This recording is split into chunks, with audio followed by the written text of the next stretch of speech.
Yeah, he was. They started flaming before, like in character select. They got Yeah. really mad at each other, and I actually had a friend on the other team, Ignidris. He messaged me like, "Yo, is that you?" Yeah. But I don't think I did bad at all that game. Started a little weak, but Mhm.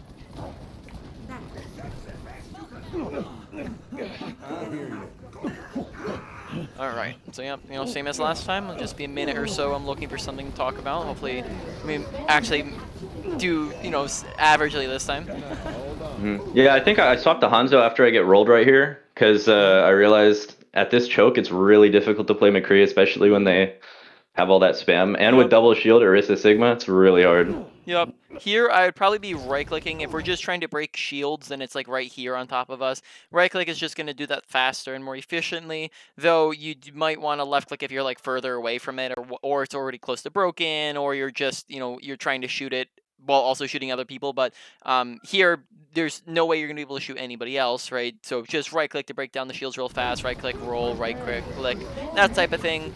Instead of just Mhm. firing in left clicks, though usually I would say in most other situations you would use left clicks. Mhm. Here, just make sure we're hugging the left and right wall a little bit harder because we do end up just getting killed just because we're a little bit out in the open there. But like you said, we just saw to Hanzo. Let's see what we end up doing. I'd probably be using this time just to spam in there a little bit. Yeah, exactly. Just like that. We're honestly not going to be in too much danger, especially when we have our team coming back soon. And if we start getting shot at, all we have to do is just get behind cover, right? Mhm.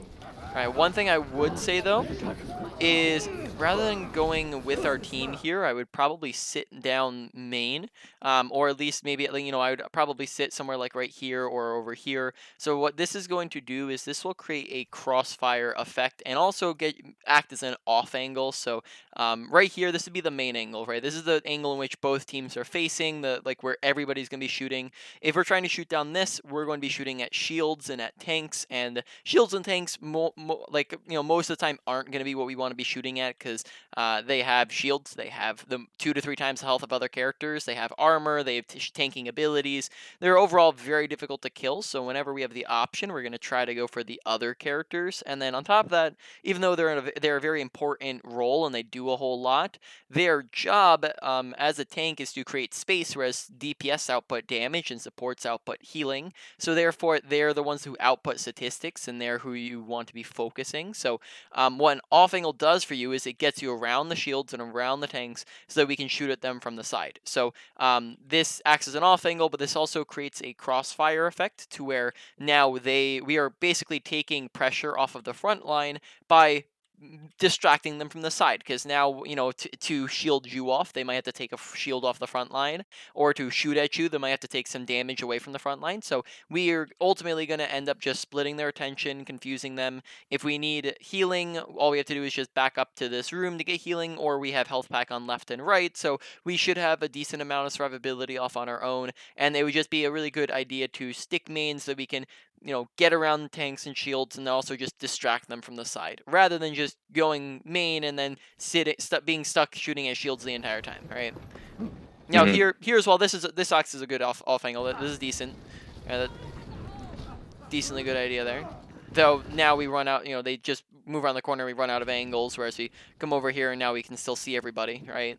For the most part. Right. So let's take a look. What number we were? 7. Mhm.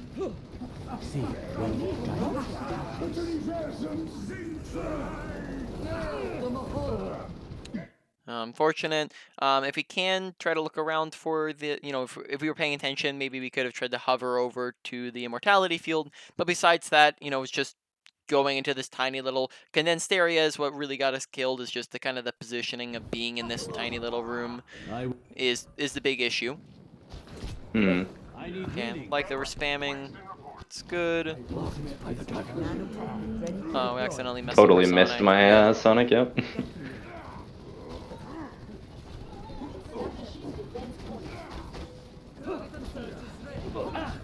I just got a game. Okay, sounds good. So I'm just Let gonna me keep do that this up. thing again. I'm gonna keep this up in the background. Yeah, that's cool. Though. Okay. All right, and you can hear it. Yep. Cool. So on this map, I want to pick Hanzo or McCree, but Hmm? I'll try Hanzo. Sounds Oh yeah, good. my FPS is way better this game. When I share my screen, it fucks it up so bad. Yeah, yeah.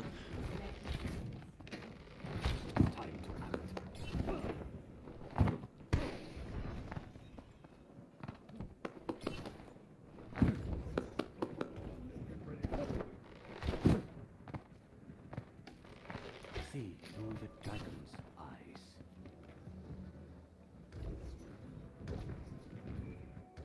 Usually it's best to wait a couple seconds, or like a couple seconds before it begins to then to Sonic. That way you just have, Okay. you know, that's gonna be when they're near the door getting ready, and you'll have the most time to, like, you know, analyze what comp they're on and whatnot. Mhm. That's why they have a hog under and ball.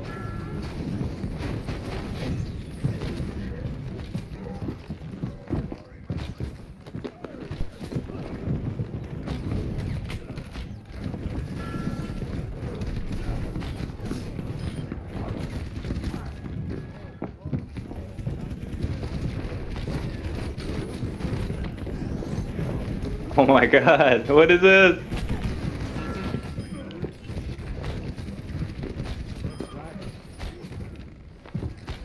Wait, is that not a grill? Yeah, Oh, very that's nice my friend. shots. That's also my friend. On the other team, unfortunate.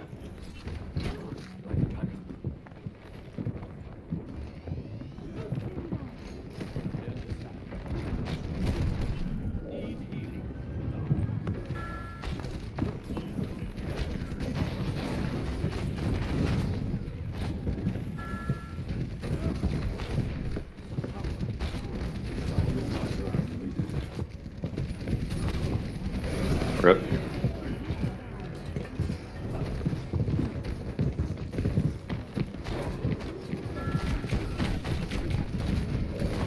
All right, Yeah, so I there we probably should have just died faster. Yeah, so in that situation, we got ganked by like 3 people, so we just want to make sure that we're not sticking off on our own, because they were kind of isolating ourselves. So take a look at their team comp real quick, right? They're on a Doomfist and a ball, ball, hog, soldier, right? They're on a bunch of like these flanky characters, dive characters, but also like duelist characters. So we want to Mhm. make sure that we're sticking close with our team and we're not going off on our own, or else we're just going to get rolled by like any of them, right?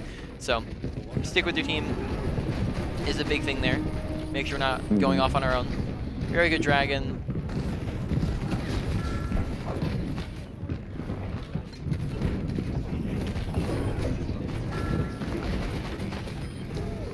Okay, very good aim. See through the dragon's eyes.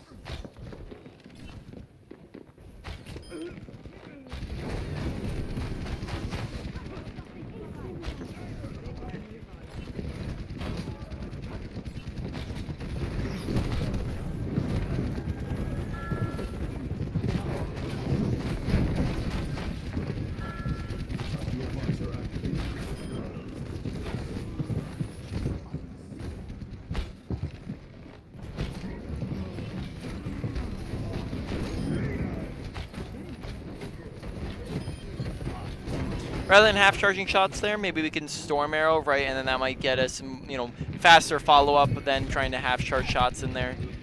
Usually half Mhm. charge isn't gonna be the way to go, and unless someone's like 1 HP and like right next to you as well. Right.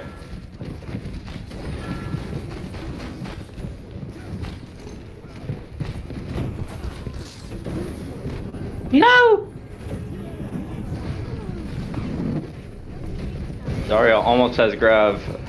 No. All right. As long as he doesn't use grav, we'll be okay.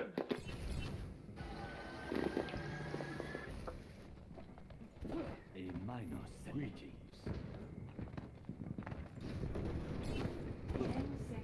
My ultimate is Rip.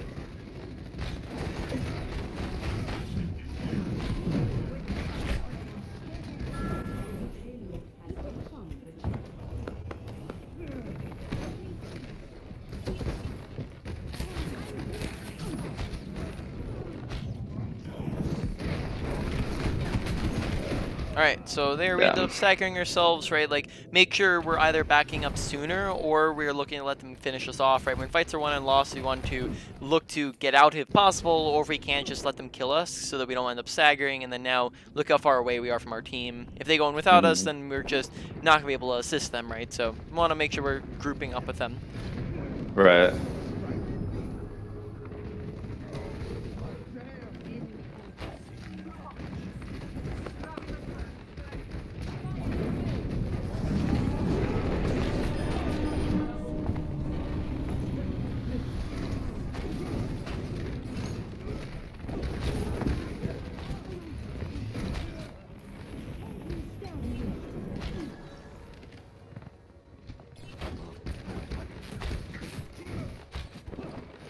Oh god.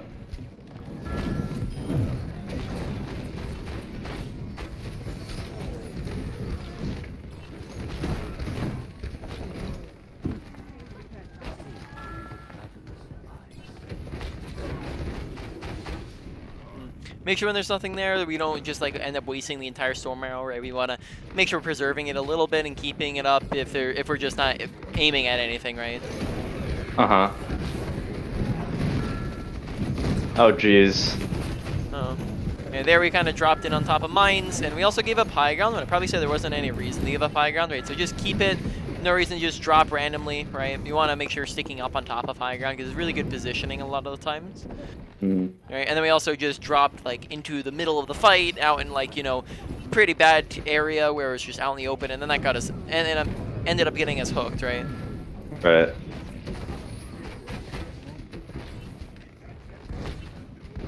Oh, they went far right now.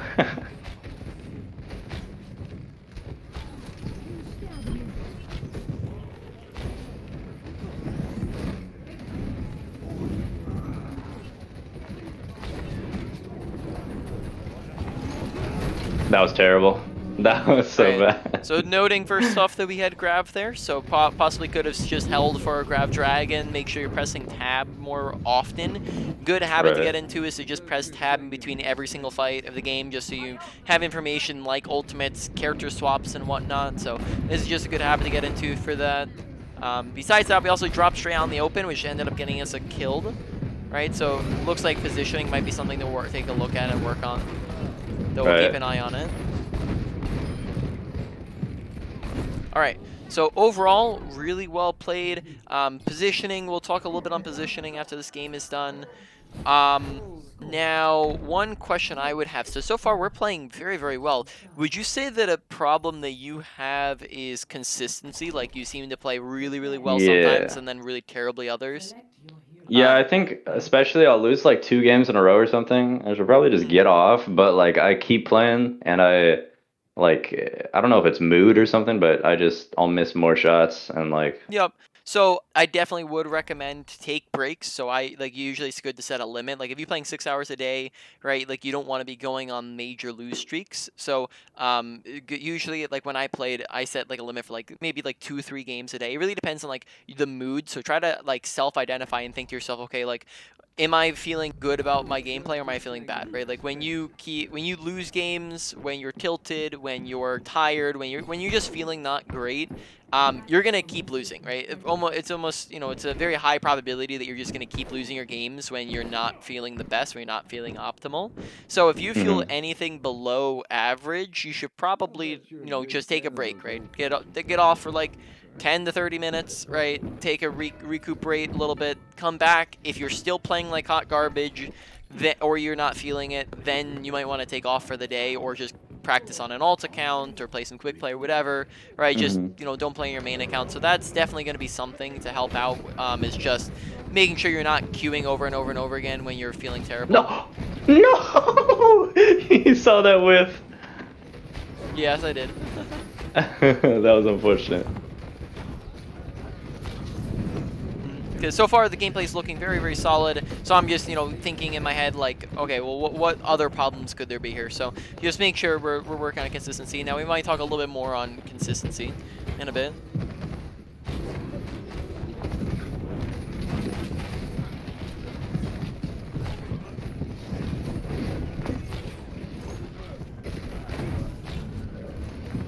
No. Fortunate. Alright, we got the Pog Mercy player.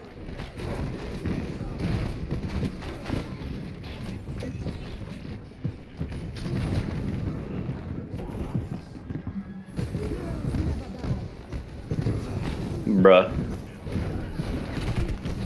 All right, so we're definitely gonna have to talk about positioning, as well as like just noting the fact that we end up dying a little bit more. Like there's a lot of deaths that could be pretty easily preventable if we're paying attention to them, right? And obviously, dying's not great, so we want to look to prevent our deaths and like stop them from happening. So specifically, so far a lot of deaths are being tied to positioning. So we'll talk on positioning after we're done our game here. Okay. Unfortunate.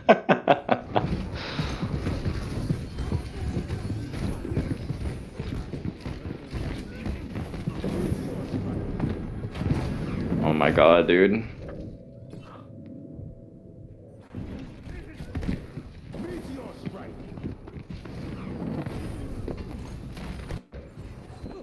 I would. My ultimate is ready. My dragon struck. Ultimate is ready.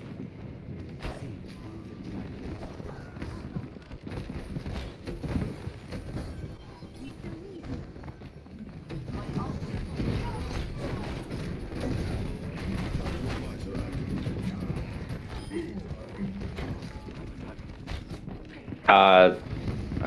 Hello? What the?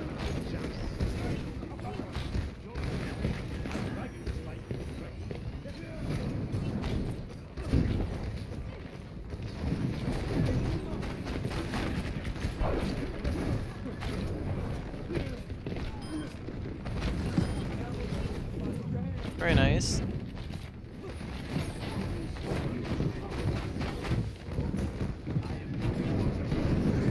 Oh, he's gonna ult.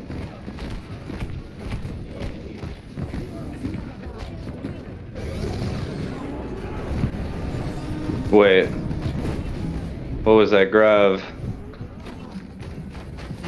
Yeah, which is why we want to make sure we're trying to pay attention to like where grab's at, right? So that we can not just fire blindly into it. So, you know, if possible, try Yeah. to make sure we're paying attention, because if we see that grab hits nothing, then we're able to not drag at nothing, right? On top of that, we...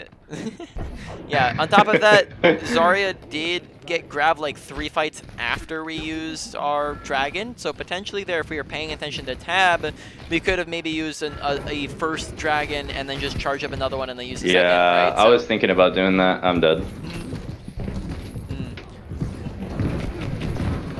So overextension, we'll talk on deaths again. We'll talk on deaths after this game. We'll talk on positioning, are the two main ones we'll talk about. But, you know, just pay attention to tab, right? That way, like, if we see that Zarya is, oh snap, I have a dragon and Zarya is only at like 30, well, boom, you can just go ahead and get another dragon by the time Zarya gets her ult, right? So just pay attention. Whenever you get your ultimate like that, you just press tab real quick, check what's she at. If she's above 50, then I'd probably hold on to it, right? Right. Like here, if we have a dragon, we can think, okay, what's Zarya at? She's at 64. Oh god, it's humongous. Hey, I got one person. Oh, no way. Whiffing. Oof. Okay, okay. You got lucky there, man. Yup.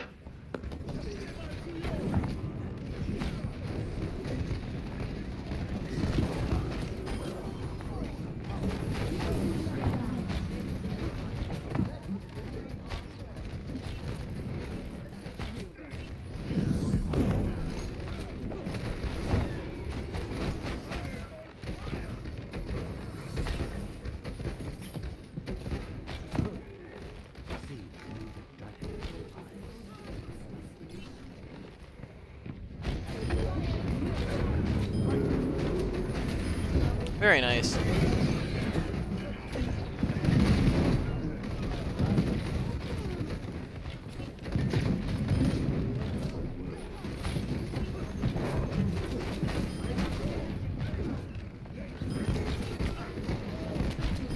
All right, so let's talk on some stuff. So I'm going to be streaming if you would like to take a look. So let's talk consistency real quick. So when it comes to consistency, because you played quite honestly very, very well in those games to where like, I'm going, okay, well, there's not much to talk about here. So would you say that when it comes to consistency that you have like aim consistency problems as well, or just general gameplay inconsistencies? I think it's sometimes aim, but most of the time my aim isn't terrible. I think a lot of times it's positioning and consistency. I get lazy, and then Okay. it's like I know I'm doing the wrong thing, and I just continue to do it. Okay, so when you basically when it comes to consistency, it's not that your aim gets into consistency. So, okay, so then where we're going to talk about then doesn't apply here. So just in general, when it comes to consistency, then two things, right? Just take the breaks, but then on top of that, just make sure you're trying to focus when you're playing the game, right? Instead of autopiloting through your gameplay, because autopiloting and basically the three things that you want to be paying attention to, and this is how you improve at the game and how you improve at anything that you're trying to work on, right? If consistency is the thing you're trying to work on, then how you improve at consistency is you want to make sure that you're focusing while you're playing, right? That means that you're not going to autopilot. You're not going to just play to play. And contrary to popular belief, you're not going to play to win. As when you play to win, you're just going to stagnate. You're not really going to go anywhere. Whereas if you play to improve, well, now you're actually going to be getting better, and then that leads to winning. So, therefore, right, make sure we're focusing what that would look like within your gameplay. Right, if you're trying to focus and not just autopilot, which is what it sounded like you were doing, like just getting lazy, right? When you Yeah. just get lazy, if you're trying to focus on your gameplay, what that's going to look like is you're going to go give yourself that constant reminder and go focus, focus, focus, focus, focus, focus, focus, focus, right? And you're just giving yourself reminder over and over and over again while you're playing, right? And when you do that, you're going to start to notice like that you're paying attention more often because you're giving yourself that reminder to pay attention, right? It's just kind of redundant at that point, right? You're paying attention to Right. pay attention. Now, when you do this, your awareness, your focus is going to be better, and then when you do that for a long enough period of time, it forms as a habit to where now maybe you don't get lazy as much, right? Because you've built in good habits of focusing. So that's where you can move on to something else, right? Like we're going to talk about a bunch of things here in the 2 hours, so don't try to do every single thing all at once, right? In terms of improvement, right? Instead, focus on like kind of one category of things or 1 to 3 smaller things within a category, right? Is what you want to be focusing on. So consistency definitely is important. Like that's what you're once you get above like a diamond level, that's really what you're aiming for is consistency and on top of that efficiency, right? Those are the two things you're looking for. Whereas when you're at a low level, you're gonna be making mistakes left and right all the time, right? Like you're constantly making mistakes. Whereas now that you know what you're doing wrong, it's more so about getting consistency. You're not making those mistakes more often, right? Or you're getting more efficient where you can find those slight little tweaks to make your gameplay better, right? So in any Right. case, let's move on. That's consistency. Let's move on to the two other things we're going to talk about. So first off, let's go over like some in-depth positioning here, as positioning was probably so far looking like the biggest thing aside from consistency, as there's a lot of problems that stem from positioning. So first off, let's just talk on positioning a little bit here, just general positioning. If we are standing, by the way, it says you're not watching my stream, so I am streaming I if you don't want to take a look. see. Oh, I do see Yep. it. There we go. Yeah, I didn't see it. Yep, just making sure here. So, if we are standing right here and the enemy team is standing over there, right, and they're all shooting at us, right, it takes us 1, 2, 3 seconds to get behind cover, right? Now, in that time, now we're safe. You can't shoot through solid objects, but in that time it took us to walk there, we just ended up dying because we were too far out in the open and they shot us, right? We're dead. Now, when we're right here, right, we can do the same exact stuff from here, except for now it takes us half a second to duck behind cover, right, which is 6 times faster than what it took us previously, right, when we were out in the open. So therefore, good positioning is the usage of cover, whereas bad positioning is the absence of cover when we don't have anything, right? And there's a lot of different types of cover, right? We can use slopes like so, right? We can, come up and down from that. We have pillars, right, in between shots on Hanzo, right? When you're recharging them, you can recharge it behind cover, right? You can use cover when people are shooting at you, when you need to get healed, right? When you're reloading on certain characters, right? You have corners that do the same thing. Random objects you see lying around, like use the payload like this, right? Pillar, corner, doorway, corner, and then on top of that, high grounds. Let's talk on why high grounds are so great, right? So high grounds all act as natural cover, right? They can see us, now they can't. They can see us via crouch, same thing, right? So high grounds all act as natural cover, right? So that adds a very massive layer of survivability if like the entire thing is cover. Secondly, most characters in the game can't reach you on a high ground, right? 2/3 of them, in fact, and then they need to use stairways, and that takes a long time. And then the ones that can get up to you, like let's say for example in your last game, like Doomfist, who could just get up to you instantly, right? He has to use abilities to get to you, and then all you have to do is just leap off a high ground to your team, right? It's not that difficult.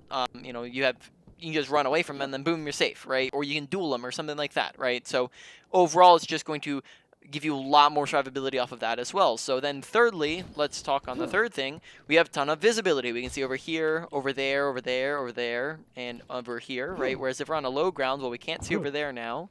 We can't see over there, and we can't see any of the high grounds, right? So high ground gives us a ton of visibility to be able to see things, right, all around us, and gives us good angles as well. High grounds, we talked about off angles when we were in replays. High grounds all act as off angles when you're above them, like, right? We can, if this is the main angle, enemy team, our team, being on a high ground, right? Let's just get around the shields and the tanks very, very easily, right? So overall, high ground's great. Use cover. We dropped from high grounds very too frequently, and we also didn't take high grounds frequently enough. So Right. we want to make sure we're taking high grounds frequently, as like as Hanzo, you can just climb up there and it takes you like a second, and then you have very good positioning now, and then you're very safe, and you are going to be alive more often, and you get all the benefits that come along with this. On top of that, one more thing, let's just throw it in on the why high grounds are great, is high ground is also good for the enemy team as well, right? Which doesn't sound very, why does that make it better for you, right? Well, it makes it better for you because that means that now if we contest high ground, we can rip that advantage away from the enemy team. So if high ground is good, let's say it was terrible for us, like let's say we were like a Reinhardt and we really don't do anything from high ground. Well, if we contest high ground, well, now we can force the enemy team off by dueling them and then give that space to our team or to ourselves, which therefore takes the advantage away from them and gives it to ourselves, right? So that's another reason why high ground is great. High ground's good, take it more often. And then also on top of that, we would just very frequently, for no reason, just kind of leap off. And then when we did leap off, we would leap off until like the middle of their team or the middle of the fight or out in the open, right? Yeah. So that alone probably got us killed like 3 times, right? Or something like that, where we would just be on a high ground and then we just like leap straight into stuff, right? So stick on the high ground, like drop if needed. Like if like 3 people are coming up to contest you, go ahead and drop, right? That's fine. It's just we don't want to drop when there's no need to. So make sure we're not accidentally double spacing off. On top of that, if you get close to the edge, you can crouch, and this will give you a lowered movement speed, which can make it easier to control and not accidentally fall off, right? So bunch of things there. High ground's great. Take off angles. A lot of times as well we're just kind of sitting on main, especially like in the replay and just in the games we're seeing. Make sure we're not standing out in the open, or a lot of times we're out in the open. And then finally, we also just got a little bit too close sometimes, like where we just kind of get right in on top of them. So let's talk Hanzo's range real quick. So Hanzo has a range that he prefers, right? He doesn't prefer close ranges, and this is why we don't want to be at close ranges, because there's other characters that are better at close ranges. Hanzo can do close ranges pretty decently, right? But, think Reaper, Mei, McCree, Reinhardt, Roadhog. All these characters are going to be doing better at a close range than you. Brig, right? Like, all these characters are just going to have a more of an advantage the closer you get. And then, therefore, we're probably not going to want to be too close to people most of the time when we can do further away. So, on Hanzo, the range in which you're going to prefer is roughly going to be 15 meters to, like, 35 meters. And then, again, if we step behind 35 meters, we're going to have disadvantages. Now, on Hanzo, you can headshot from any range in one shot, but now the shots are going to be much harder because they are very, very tiny, right? The further away they are, the harder that shot is to hit, right? That's a much harder target to hit than when somebody's like right here on us, right? So we want to make sure we're sticking within this rough range of 15 to 35. If you're further away or closer, that's fine. You just prefer that distance, right? Now let's see, we're going to talk now on survivability. So survivability, staying alive, right? So in our gameplay, we didn't die like a ton. Like I don't think we died like over like a terrible amount. though, you know, you're diamond, so of course, like I said before, you're going to be doing good enough to where you're not just feeding, right, most of the time. Right. So now we're just looking for efficiency and consistency. So cutting out as many deaths as possible is going to be really good, right? Because if you're dying 6 times a game, yeah, that's a pretty okay rate to have. But then, you know, wouldn't you be much better off if you only died 2 times that game, right? So let's look. You know, one moment. I drink some water. No problem. I'm in a game, but I'm also only in a tank game. So Okay. like I'm kind of just rolling, but I'm listening to everything. Okay, sounds good. Just you know, is it a comp game? Yeah. Yeah, but my generally like I really only play support a lot, or I mean DPS a lot. So like when I play tank, yeah, I mean it'd be nice to get better at it, but every time I play, it's like it's not as fun, you know? Yeah. It's more just for priority passes because, you know, I don't want 25-minute queues. Yeah, understandable. But So then I guess we can do some, yeah, so survivability, right, let's continue on, right? We want to be looking to cut out deaths. Now, how can we do that? Well, first off, you have to identify why are we dying. Usually, there's 4 main causes of death. And you just want to identify, okay, which one is it, or is it, you know, something else? Probably like not every death will have something, but like 85% of deaths usually will have something you could have fixed, right? When you know, so the 4 main causes of death, right? Lack of awareness, not understanding what's going on around you, right? That's one of them. Poor positioning, right? That one is the big one that we're gonna be going over, and we have gone over. Thirdly, you have overextension, right? Like just kind of running into their team or being way too aggressive and just going too far, and then that can cause us to die, right, if you do that. And then finally, you have a misuse of abilities. Like, for example, if we accidentally used our leap to just leap into their team or off of high ground, right? That would be a misuse of Right. abilities. So for the most part, I'd probably say awareness. I didn't notice any awareness problems. Like awareness so far, awareness is usually one of the slow ones to diagnose. But for now, awareness is looking pretty solid. But positioning definitely was the #1 thing. And then there were also other deaths where it was overextension and misuse of abilities, where we would just leap into their team, which would be both of them, right? Us overextending and misusing our abilities. So just make sure we're trying to pay attention to those, right? And then we want to make sure in the future that we're paying attention to, you know, make sure we're keeping good positioning, making sure we're not running into their team, making sure we're not leaping into their team, right? So all these things lead to less deaths, and then less deaths means more gameplay, right? Each death is roughly like 20 seconds of time where you could be actually participating and having an impact, right? 20 seconds of time where you are having a negative impact, right? Where you're putting your team at a disadvantage. So we want to make sure that we are cutting out deaths. On top of that, let's see, what was the other thing? On top of all of that, we want to make sure that we're just, or what was I going to say? I'm blanking on what I was going to say now.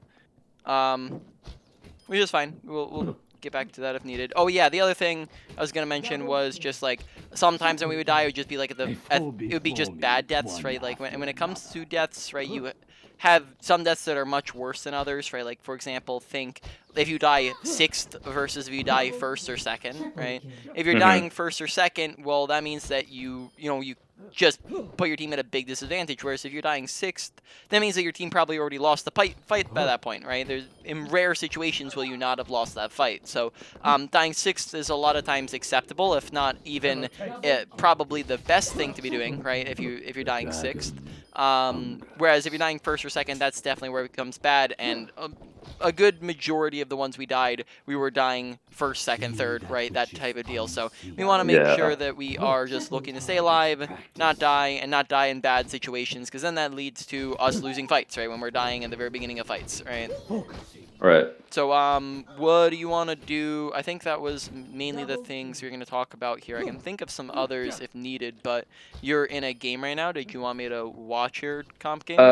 I already rolled it. Now I'm in queue for DPS again. Okay, sounds good. That was the same person I played with last game. Last game that was on my friends list. It was on the other team again, and I stole her SR twice, so I think she might have just got off. But Stink.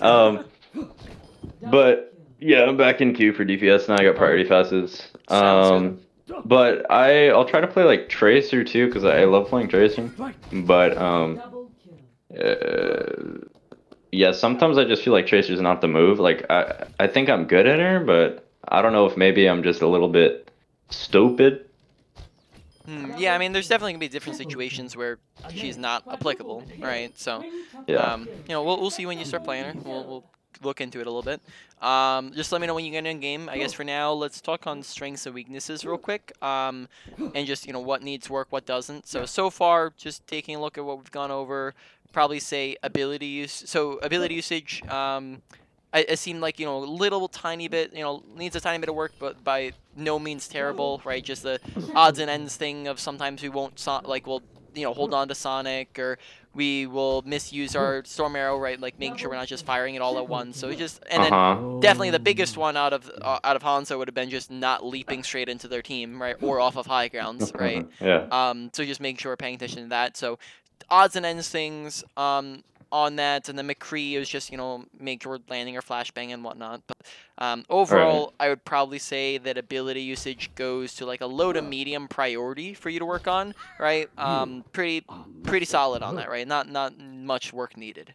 Now ultimates, we saw like a little bit of stuff like where we weren't paying attention and we could have gone off 2 dragons and we held on to it, and we could have gotten an extra one in, or when we accidentally drag in a grab that had nothing, or when we also dragoned when Zarya was like 60, so maybe we could have waited till she had her ultimate, so that one wasn't too terrible because we won the fight anyways, right? But I'd probably say that's a situation where maybe the mistake just didn't get punished at all. So I mean, we could have possibly held on to it for the grab to come up, right? If she's pretty close to it.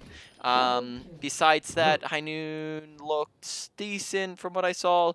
Overall, I'd probably say slightly more work needed than your ability usage. So maybe for now we'll put that at a medium priority. And then might adjust that as we go along, right? Of course, all of these are going to be adjusted as we go. Now mechanics, very great mechanics. Target priority maybe a little bit, just making sure we're not shooting at tanks, in some situations where we'll be shooting at tanks and shields, right? Unless tanks are lower out of position or whatnot, right?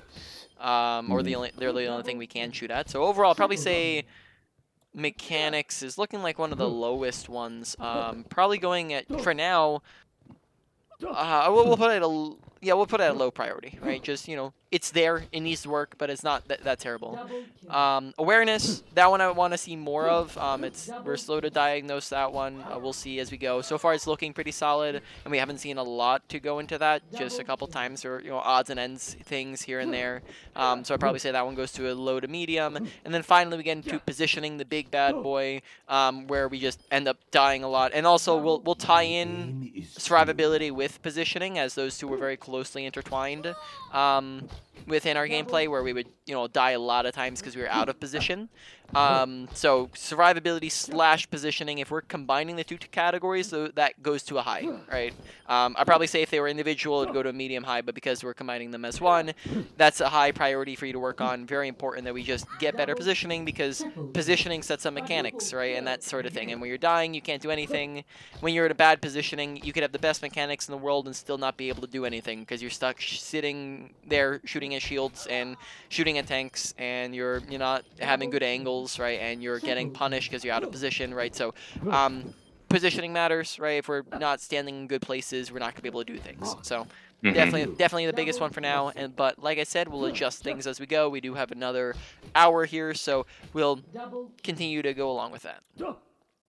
Yeah, I think my biggest thing has always been positioning. I think, other than just throwing games. I mean, I've always wanted to work on positioning more, but I don't really know like the things.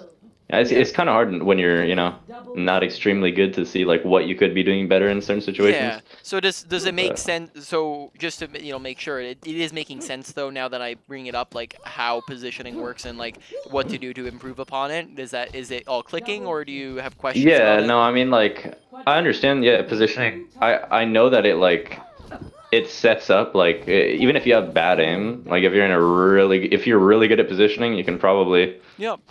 make up for it in a lot of ways.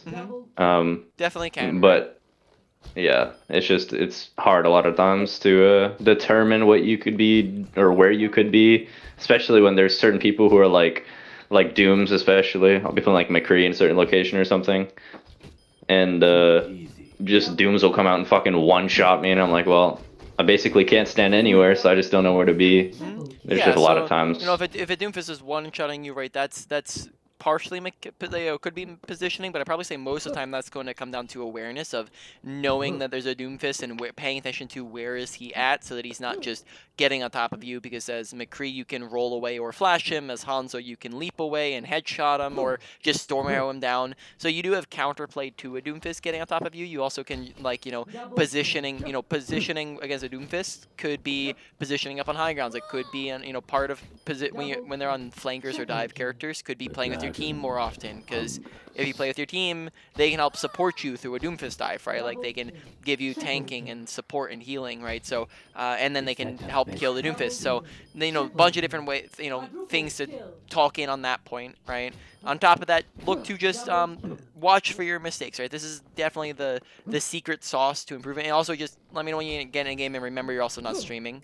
Yeah. Yeah. So the secret sauce to improvement is learning from mistakes, right? Is understanding what did I do wrong? Like, identify the mistake.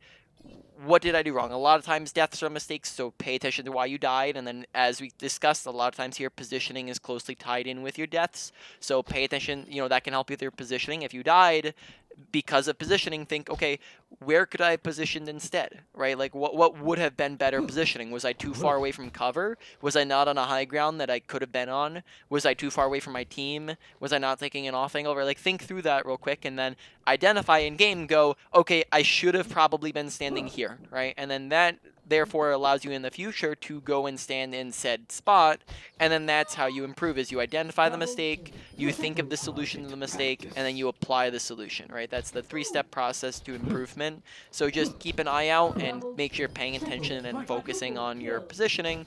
And when you have bad positioning, think about the bad positioning, right? Just actively think about where you're standing, and then that's where you will go to self-improvement, right? That's how self-improvement works. That's how I self-improved. I started off, in case you hadn't read the bio, I started off in silver and then climbed from silver to top 500 in 44.68, which was a very massive multi-thousand climb, which came mostly from self-improvement. I hadn't gotten a coach until after I'd already hit my peak in the game, and therefore most of it was just me teaching myself, or learning from my mistakes, right? Was the big thing, right? And then that's how you can do it too, right? Right. Yeah, honestly, like one of the biggest things that makes me want to fucking like get so much better too is like, I don't know, maybe I'm just a fucking nerd, I joined the Air Force, so, but like, I really want to be just like super fucking good at like a game, and I feel like that will start to help you in like other games too. Yeah. And I like sports too, but to be honest, especially with esports growing and all that shit, like I don't know, it seems pretty cool to be able to like do something and at least say that you're like super fucking good at it, like one of the best. Yeah. And being top 500 is one of those things where it's like, yeah, people might not, they'll be like, oh, you play fucking video games? It's like, yeah, but like I'm top 500 in the western part of the country. Like, I don't know, it just sounds pretty cool to me. Yeah. And I mean, and keep in mind also seeing fucking famous players that I really like.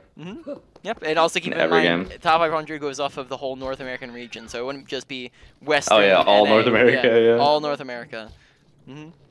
Yep. So. Yeah, that's something. It's like that's probably my goal, to be honest. Yeah. Make it to fucking 42, I'd be happy. But of course, if I ever made it there, I'd probably not be happy. I'd probably still want to Yeah. keep getting better, but it's you're hitting that mark and you're wanting to go further. I mean, like there's nothing wrong with that as long as you're keeping it healthy, right? not yeah. dying because you can't reach an unattainable goal, right? Yeah. Not gonna probably not gonna hit like 5K, Yeah. I mean, once you get to like 42 or something, you start earning only like 5 SR a game, don't you? No, that's more so like when you get to like 45 that starts happening. Once you get up to like 46, I think it's like 7 to 9 ish. And then Uh-huh. 45 is where it goes down to like probably like 10 to 15-ish, right? So Right. it's only when you get really, really high. I didn't. Yeah. I got up to like at my peak at like I hit 4400 multiple times.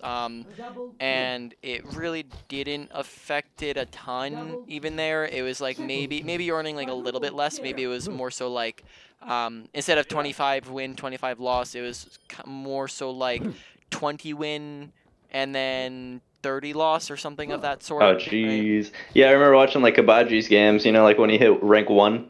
Mhm. Fucking loves Kabaji, bro. And Yeah. like he earned like 4 SR and he was like, "Oh, I'm rank 1, bro." I'm like, "Yo, what?" Went up 4 SR. But yeah, I just got in a game finally. It was like a fucking 10-minute even with Yeah. priority queue. So Unfortunate. let me share now.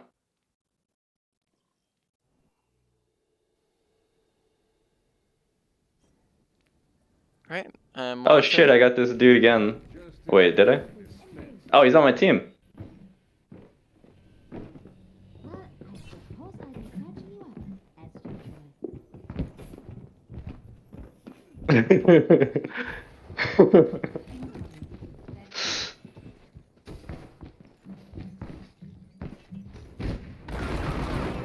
Yep. Well, I mean, you've been doing pretty good so far, so keep it up. Yeah.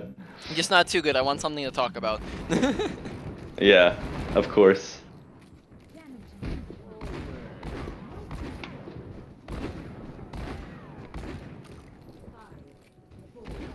Press this DPI button then. No, Or not I'll even- press not the even- DPI button. Yeah. Yo, we have no tanks, hello? Yeah. You know, if tanks probably say like positioning top right might be the best place to go instead of just sitting down main, you know, taking the high ground. Hmm.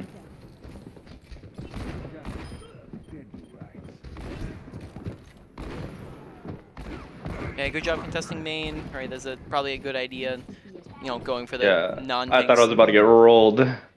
Yep, so here when you, okay, so you do have a Reinhardt now, right? So we can maybe hold with him, but also top right here works just fine, right? We have a health pack, we have a high ground. Mm-hmm.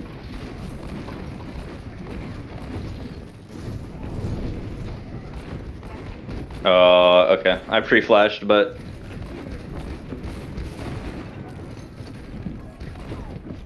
Fuck that. Especially when you have a Mercy pocket, I'd probably go and actively take the duel, right, when you have that advantage, right? Especially if he was like 1 HP. So they're rolled kind of out into the open right in front of their tanks, right? So we want to make sure being careful there as well, like on the Doomfist, right? Like when he's 1 HP and you have a Mercy pocket and you have a flashbang, right? Take the duel because you have the advantage in that situation, which means that you want to actively force it so that you can end up winning, right? And then therefore be up a person, right? And then maybe not be forced off high ground, right? Yeah, the only thing I was worried about was that the Mega right there would just yoink it, and then if he just like taps right click, hits me once, I can't even right click him because this motherfucker gets like in that situation, 400 shield. In that situation, maybe just don't walk inside, right? Because then if you don't walk inside, what's he gonna hit you into, right? You think about that. Think about it like that, and then on top of that, you do have flashbang to cancel anything he has. No, it's mainly taking the duel while still being smart and safe about it, right? Yeah. Oh, want to be repositioning here. Probably better to go in and take the high ground and be ready for the next fight than to just push into their spawn. Yeah, I thought I heard Hanzo right there in the mid, and I was just gonna big dick on him, but definitely didn't happen. Think high grounds, especially when there's so many here. All right, don't want to just be giving them up for no reason.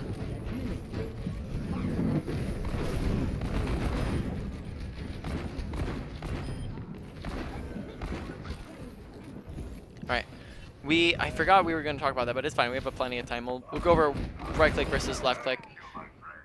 Even in flashes. Yeah, so. Forgiving told me a while ago, because I was left clicking so much, I like never right clicked and he said, "All right, today we're gonna embrace the right click. All right." Okay. Yeah. And he So was like, yeah. we'll discuss like when it's applicable and when it's not applicable. So it's like I'd probably say it's gonna have a split to it. It's not just one or the other, right? Right. So we'll discuss when it's good, when it's not good, and you kind of have to identify the situations, and that'll make it a bit more efficient. To be honest, it's not like either way you go, it's not gonna be like a major problem. Though it is, again, we're working with efficiency since we're at such a high level, right? We're just trying to get as efficient as possible so that we're not missing any time and whatnot. Right.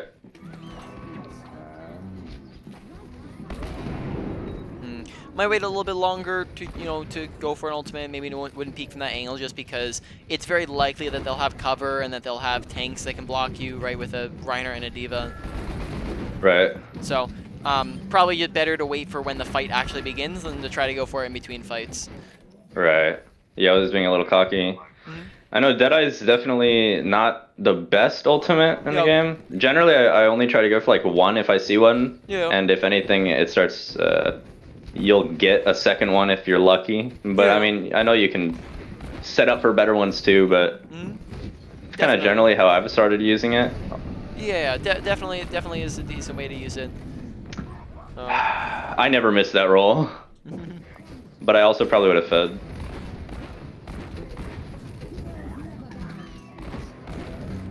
Okay. Wonderful. So why would I? Well, I didn't really realize there was a Reinhardt right there I could roll to. I was way out in the open. Yep, big one there, right? Ding ding ding. Positioning, right? We were just way out in the open. If we have cover, we can just duck behind cover, and then boom, High Noon can't kill us, right? But if we don't have cover, we die.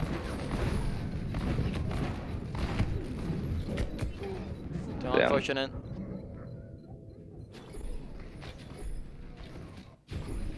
Yeah, it's unfortunate we died. Maybe just slight efficiency thing would have been playing in the stairway over being on the high, like all the way up on the high ground, and then again that would give us cover that we can use instead of not having anywhere to go. So just tiny little thing, but overall we're still noticing that positioning and survivability are the big ones, right? We also rolled off high ground quite a bit, right? Still, right? Like, even into their team. So we want to make sure it's keeping high ground as long as possible. There are instances where you will drop, but mainly those instances are either when you're very heavily contested and you're afraid you're going to die, or if you feel like you can get higher value from dropping, such as like there's people below you that you can't see or shoot, right? Which aren't going to be all the time, and we're just doing it too much. Right. Right.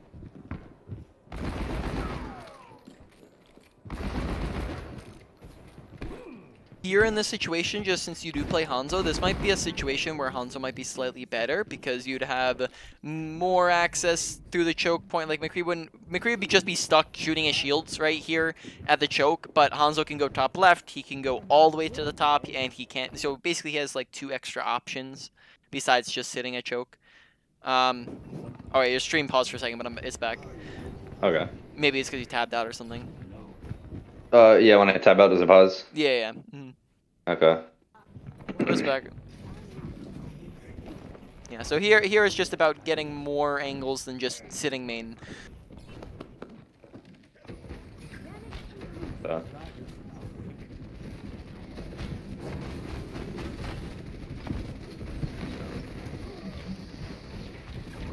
Using our Sonic, usually you just want to use Sonic off a cooldown. Just every time you get it, just get some information in there, see what's going on.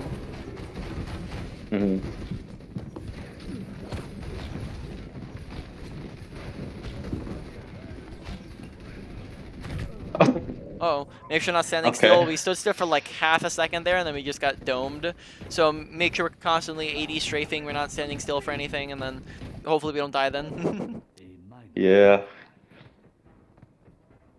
Here, I would try to locate the turret. As Hanzo, you're a very big counter to Torp turret. As standing still, you can just arrow it pretty easily. So I'd try to do your best to locate it so we can, take it out. Right. Oh my god, I'm whiffing on a turret. Take a look at their composition real quick, right? Like, do they have anything that's long range? I mean the Torb spam. Yeah, I guess like really long range. So maybe here, if they don't Not have really. if they don't have a ton of really long range, maybe we could take like the very top, meaning like climb to the very top of the wall here in the middle, right? And then we wouldn't really have a ton that can contest us. Hmm. So you understand where I'm saying though, right? Yeah, kind of. Could you repeat that? Yeah, just the wall that's literally to your left, like right next to you, right? You just climb all the way to the top of it. There's a little gap where you can stand on the top. Not here to the. Yeah, it's fine. Well, yeah, up there. Wait, up there? Yeah. I'm just Well, saying. this is also a yeah. superior. Hmm? This is the big dick spot, you know? Yeah, this spot is definitely good because you actually got past choke. I was just pointing out an option when you were Right. stuck at choke.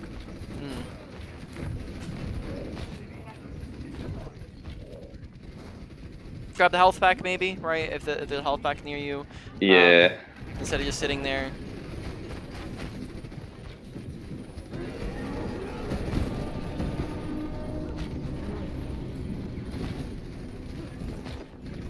Okay, next time you get the chance, press tab just to see what Zarya was at our old charge.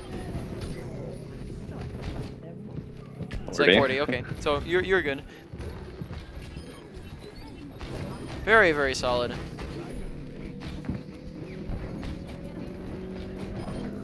I actually didn't think I was gonna hit that shot.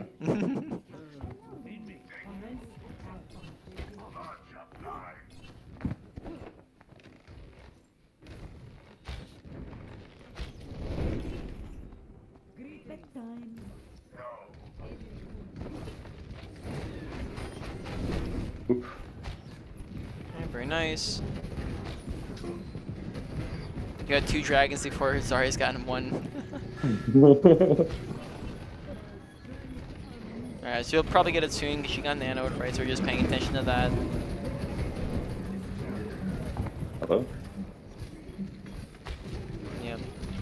Oh. Oh.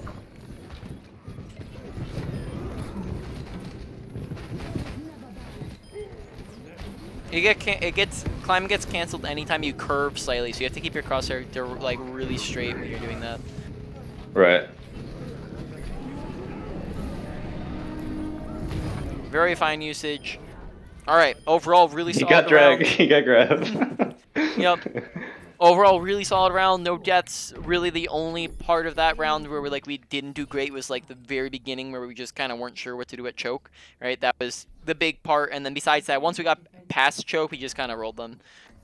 So do you think so? Obviously, when I'm sitting like at main, not really too sure what to do. It's a little bit more safe where I'm just kind of spamming, not getting much value. But then when I go up, it's a little bit more dangerous. I guess it's one of those like high risk, high reward type thing. so I mean, I could always drop back down, but would you prefer that in that situation you just go for something? Yeah, so usually you want to be like whenever it comes to those, right? You want to definitely be safe about it, but you want to be able to get higher value, right? Because if you're just kind of sitting in that space where you're not doing anything, well, no, you're not going to accomplish anything, and you're never going to get past choke, right? So if you go to top left or top main, yes, it's a riskier position than if you just sat behind your shield, but you're also going to be able to do more from that position. So it should be, if you approach it, it can go. So like if I word it like this, it can go south very fast, but if you're approaching the situation appropriately, like you're being very careful, you're ready with your leap to just leap backwards at a moment's notice, you're paying attention, then you should be fine. Like here, since you don't need to pass choke, you don't need to be as risky with it. You can be a little bit safer where you just take high ground, top right, like once in a while, right? And then you can sit main for the rest. I definitely would still take the high ground on the top right instead of just sitting main, right? Yeah. But when they have a fully charged Rhine shield, should I also just be trying to focus on spamming that, or should I still be looking for like flanks like right here? When you're in defense, you can just be spamming that, right? Because on defense, you don't need to be. They have to come to you, right? Like you don't have to be aggressive in taking space. If they're not pushing past choke, then there's not much you need to do. But here, that it's completely fine as well to just take that top right, like just once in a while. You don't want to overstay your welcome there, right? Yeah. So yeah, spamming shield definitely has its has its value in certain situations, right? It's just for the most Oh part my in most god. situations. Oh, you guys are rolling. He shattered their spawn, bro. Yep. Ultimate is almost ready. Yeah, so Zarya is like 60, so this might be a situation in which we might want to just hold on to it if she's that close.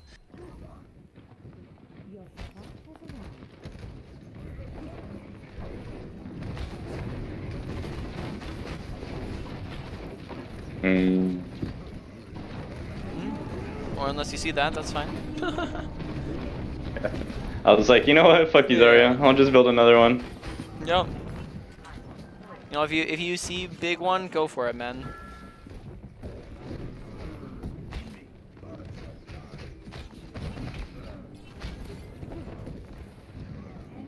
They're gonna TP.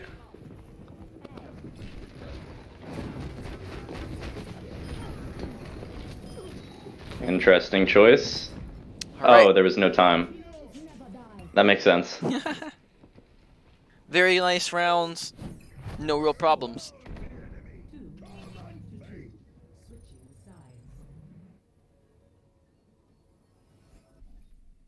Prepare to attack. Select your hero.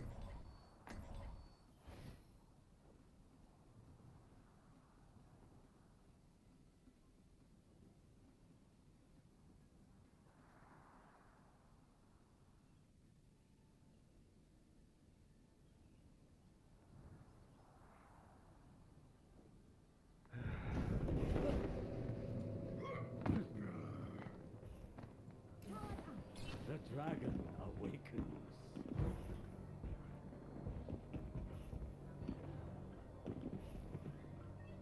Attack commences in 30 seconds. Damage boost engaged. Gotta be edgy so often. Yeah. Hasten down.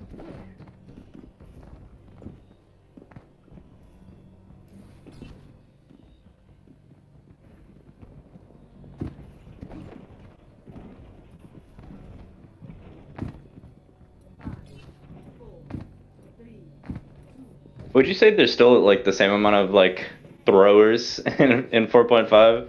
4.5? I mean, probably not in 4.5. Or like 4.4, Yeah. 4.3? Once you get to that level, someone can't throw and still stay there, to be honest. So you don't get throwers per se. You do get people.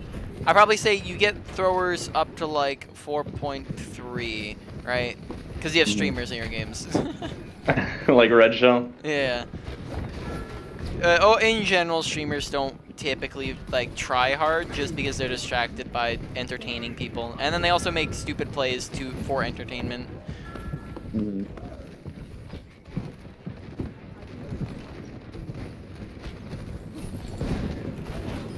Nice awareness.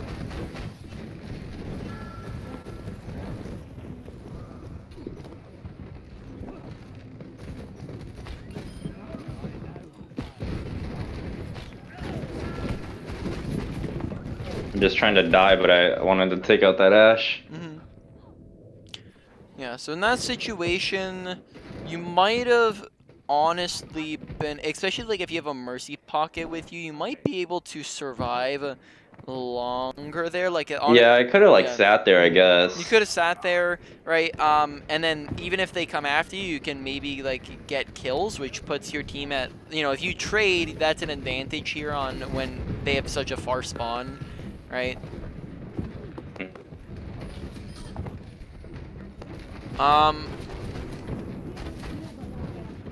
No. I'm dead. No. Yeah, kind of left out in the open there, Oh. right? Just watching our positioning. Oh. Okay. Yeah. So just watching our positioning, make sure we're not in the open. Besides that, we couldn't. It looks like we missed getting up to the high ground. So just, you know, go ahead and queue up for another game. We'll just go for some two tiny things while we're in queue here. Mhm. And then I am streaming still if you'd like to take a look as well. So on Hanzo real quick, I believe you can go higher if you leap into the wall first before you go for a climb. So here, let's see, you cannot reach the top, but if we leap into the wall and then climb, you can actually reach the top. So that's just a nifty Wait, little repeat that trick. one more time. Sorry. Yeah. So from right here, right, if we just walk into this wall, we cannot reach the top right from there. But if we back up a little bit and leap into the wall and then climb, now we can actually reach the top from there. Oh shit. Yep. So that might have helped you getting to the very top of the high ground, like of the Of high like the ground. middle high Yeah, ground. the middle one where I saw us fall once or twice from it. Because we couldn't reach. Besides that, let's see what else. We're gonna go over again. Oh wait, no, we're not Genji. What was the character? McCree. Left click versus right click. Yeah. So left click versus right click has its different instances in which you use them. Why you want to left click over right click is because you preserve ammo and it saves time, right? Like if we 2-tap someone or 1-tap someone, well now we have 4 ammo left that we can continue to shoot with, right, instead of having to reload immediately. Whereas if we were to right click, well now we don't have any ammo and we're stuck in this reload animation where now we go like 2 seconds roughly where we're not able to shoot anybody else, right? Or not, maybe not 2 seconds, like 1 second, 1.5 seconds, something like that, right? Where that's just time that you can't be shooting at somebody else, so it's really just the inefficiency of it. So let's talk like why, and then also there sometimes you're at a range in which you can't even right click very effectively right on somebody if you're like at the max range of a flashbang. So when you right click is basically when you don't have access to their heads, right? So on certain characters, like on Tracer, you can have access to their head the whole way around, but on certain characters, you're not going to be able to do that. Like, so think Roadhog, for example, here, right, where we can headshot him just fine from there, but once we get to his back, like, it's real tough to actually, like, reach his head, like, because he has a bunch of neck fat in the way, and, like, from this side, like, it's pretty tough to actually see his head, right? So we end up shooting at the, at his body a lot of times. So for certain characters, when you're to the side and behind, then you'd right click. On Ball, when he's in his you can't hit his head, you right click. When it's a surprise and we don't know that we're like kind of when we get surprised by someone, like let's say someone sneaks up behind us, we have to do a quick flick around the flashbang, then we can right click because we're not ready for the left click. But anytime that we are coming up from the frontal angle and we like are kind of premeditating the flashbang, like we know the flashbang is going to happen, a lot of the time we want to left click into it because then that way we can actually get the kill much more efficiently, like with ammo, right? Like, so if we know that we're going for the flashbang here, we can come out aiming at head level, like having crosshair placement, pre-aiming at his head, and then it just becomes very easy, right? Another time where we can left click into it is if like we already hit a shot first. So like if we which makes it even easier, right? If we hit a shot, flashbang, hit another shot, right? It just makes it very easy to just cancel into each other. Right? You can just get shots very easily in. And then besides that, let's see, was there anything else to add into that? It's just whenever you're unprepared or you can't hit the headshots is when you're right-clicking into it. Like Rhine shields, if you're like, the Rhine's being a pussy or something, and he's kind of backing down, you can kind of just keep following right-clicking his shield. I mean, or would you rather just spam left-click it? Usually right-click because you're going to be able to get in more damage faster than if you just left-click into a shield, because you can't headshot a shield. So we can go body shot, that's a kill versus, let's say we do 1, 2, 3, 4, 5, 6, 1, 2, 3. Okay, so we can actually do that in less shots, but it actually is just going to take us longer to get through that than if we just right click, we can reload and do right click, right? It's more burst damage, so we can burst the shield down, especially if it's a lower health, right? We can get it down really fast, which will get it out of the way for our team to actually shoot through it. And then on top of that, it's just gonna be faster to do it in general. So when it's shields, a lot of times when it's closer to you, you want to left click. Now, the times in which you would right click, and then the times where you'd left click is if it's like on the other side of the map, right, where right click's not gonna really do a ton, right? Yeah. Or if you have a shield and there's like basically like you have the potential to hit other people outside of the shield. Like let's say here, for example, there's a shield in front of these guys, but then you have somebody over here who you can just decide to shoot at this guy, right? Like, so we might, if we know that they're all spread out here, we can shoot at the shield, right? But then now if we're left clicking, we have more access to just freely swap targets. Whereas if we right click, well, now we don't have ammo to actually shoot at this guy over on the side, right? So that's maybe another situation. But if if you're in a tiny little choke point and shield's all you can see, then you might as well just right click, right? So Mhm. again, it's situational, and that's going to be the answer to most questions that you ever ask in the game. And I hear you're in a game, but most questions you ever ask in Overwatch, the answer will be it depends, and it depends upon the situation, right? Right. To almost every question that you ever ask. All right. All right. So Catboy said he had to go for like 5 minutes. So this is it's gonna be tough. I'm not getting carried, but we'll see how it goes. Okay. I kind of. Did Catboy say what his name was on his main? He forgot his password for his main, so he made another main, and it's Kuon, Kuon. Kuon. Did he tell you what his main was? I think I have it here. Hold on. Yeah, just wondering out of curiosity and see if I know him. Nanami? Nami. N-O-N. No, Nanami. Nah, maybe. Nah, probably not. I haven't played competitively in a little while, so I don't particularly recall the name. Yeah, I mean, people don't tend to often remember their supports unless they're Yeah. ML7, I suppose. No, I mean I've No. I quit playing the game competitively 8 months ago, so I still coach and I still play with friends, but I don't play like at like top 500 as often anymore. I still do it once in a while, but I mean, your account is still like top 500, right? Or yeah, I'm assuming it's so close to it. I play on my alt account basically, and I just like a month ago I was in top 500, so you know, recent enough. Yeah. I mean, is it really tough? Like, once you learn I just fucking fed. Once you learn the game, and like, you get good enough to reach that level, you think it's pretty easy to get back to it? Yeah, It's just it just repeating. it's just repeating. It just takes you a little bit to get back into it because you just have to. You're rusty. You have to get back into good habits, get consistent again. So it took me to. I played really it was like 15 hours before I was able to get back from like 3.9 to 4.2. Really roughly, around that time. All right, so Right. focusing in on the coaching now. Yeah. I totally rolled, or I got rolled. Yeah, I saw that. Yeah. I Yeah. think there's a lost fight here, actually. Maybe not. Not necessarily. A lot of times, lost fights are based off of how many players you have, for the most part. So if it's a 6v6, it's probably not a lost fight. I'm gonna go right and look for a Deadeye. Try not to do very long rotations in the middle of fights, because then notice here how we just lose the fight by the time we actually have any impact. Yeah. So most of the time, you want to do short rotations in the middle of fights, or you can do longer rotations in between fights, right? But that was probably not a great idea, just because we were out of the fight for a good, like, 10 seconds, right, or something like that.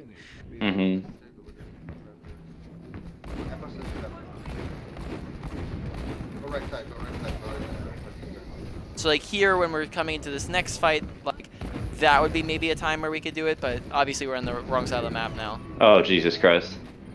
What have I done? Yeah, try not to go in for a blind. I kind of noticed that, like, last time we did it, I saw us go for high noon, but, like, we want to make sure when we're, and we also did that when dragoning, is make sure you're not going for ults blind where you have no clue what the heck's happening, right? Make sure you can actually see, who's there and who you're doing ults against. That way we're not dragoning nothing and high nooning nothing, right? Because that's happened like 2 or 3 times, actually.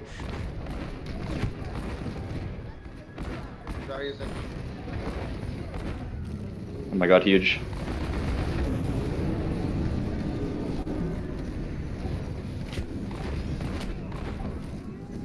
I didn't really want to bug that Zarya.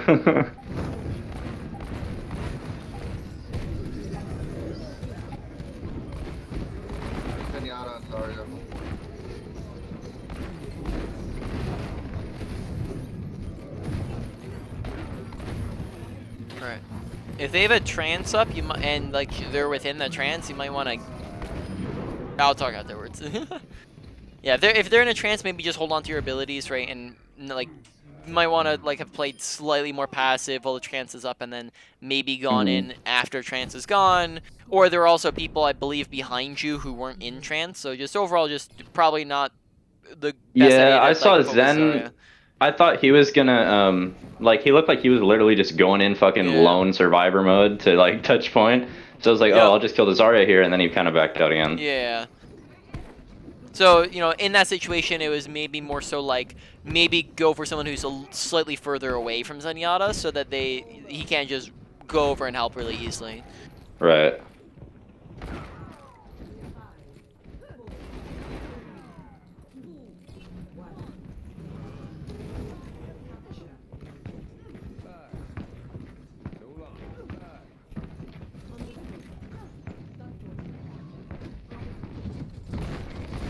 Got some.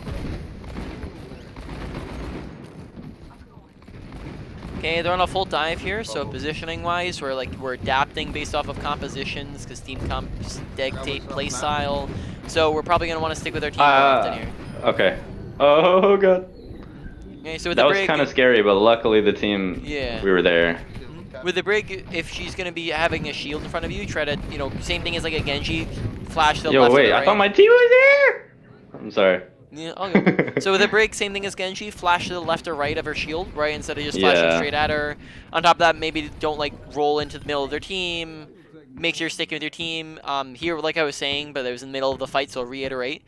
Pay attention to their team composition. They're on a full dive comp, right? So we might want to stick with our team a lot more often because then we can help them and they can help us, right? Whereas, we don't need to off angle. We don't need to do any of that. You know, we don't If need to flank.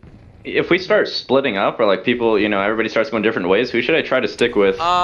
As many people as possible. So if you see like 2 people grouped up, group with them.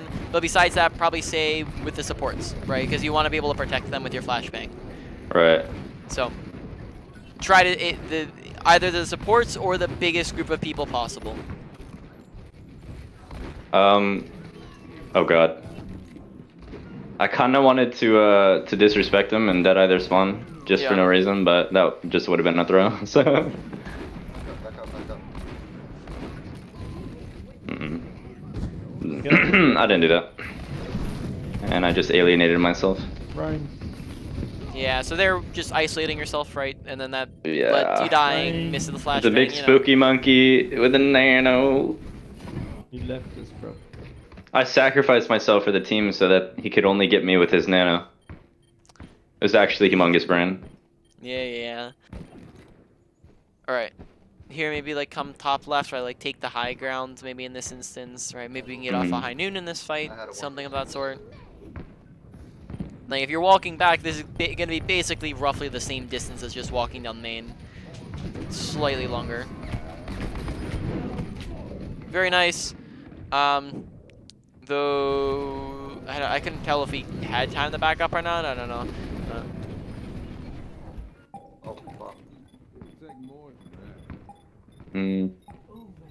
They got full counter doom.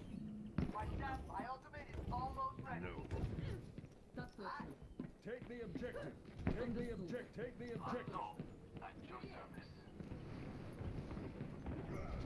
Let's go high ground. We could build our ultimates here. We're close on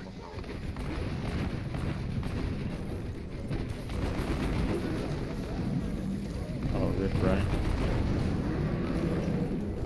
We work together. Just get out. Fuck. There's one.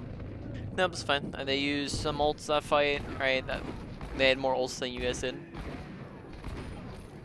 Yeah. They have EMP though. You can stop it.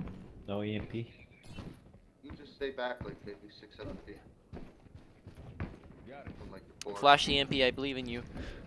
Yeah, I was about to say, bro, you're about to see this. Yeah. I'm just trying to see, like, where's the center of our team? Probably gonna be right here. Oh no! Oh, it's just half a second too late, man. Aw. That was two You've- good ultimates. Right. Also, just That was make sure. literally perfect timing. Yeah. See one grab dragon. Besides that, just make sure we're using cover there, because we Mhm. did kind of stand still for a little bit into the high noon. But, and also just being aware of the fact that there is a high noon. Yeah. Okay. I was so Last focused fight. on trying to get that play. Yep. They don't have as many ults here, so I'm going hopefully with we B should be a lot now. better.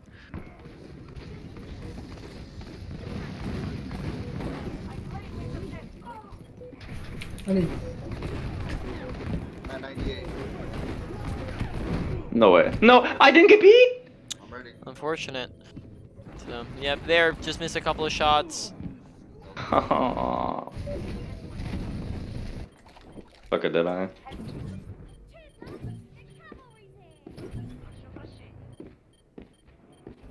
Put it dead center in 4 seconds. I'm coming, Zarya, back up. Dead center, put it.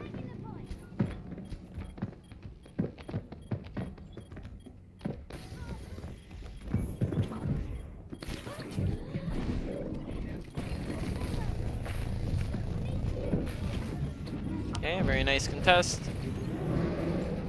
Aww. Unfortunate.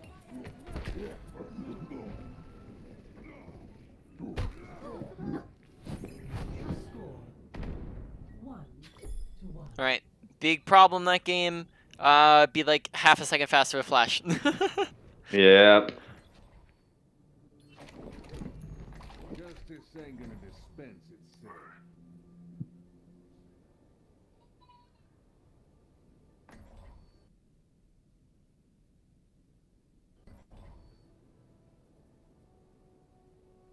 See how Tracer goes. Okay.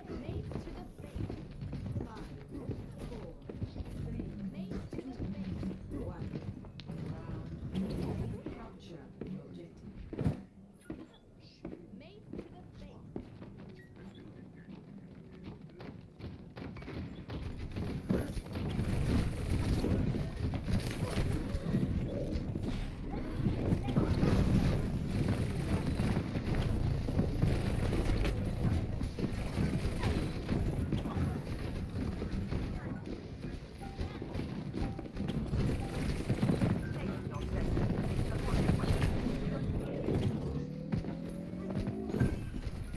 Alright.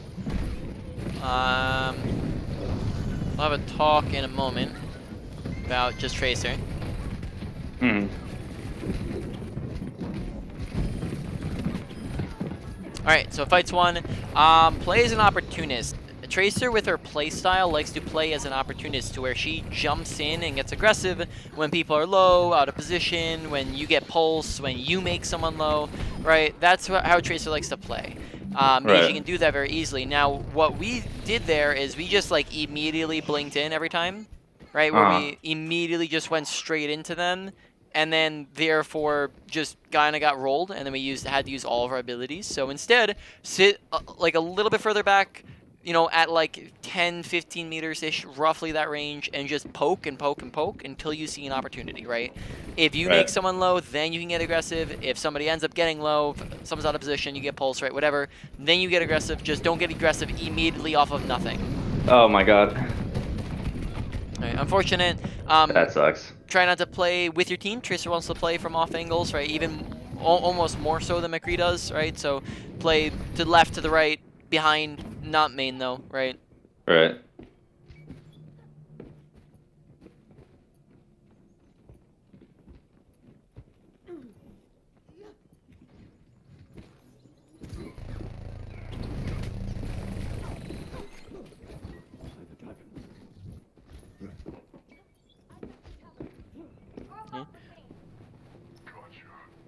I like the spam crouches.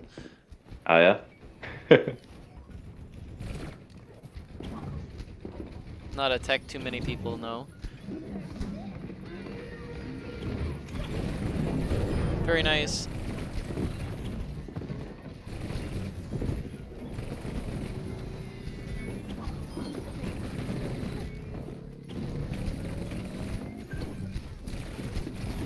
Alright. I think we end up using a lot of blinks. We end up wasting a lot of them. Like, so there, for example, like in that last fight, we used like 2 when we could have just like walked forwards and we weren't really under any pressure. So, watch for when it's needed. Watch for when it's not needed. Like, you need it when you need to, when for mobility, and you need it to dodge stuff. But when nobody's shooting at you or looking at you, you might not need to use it. Yeah. So we end up being at like 0 blinks a lot of the time. So.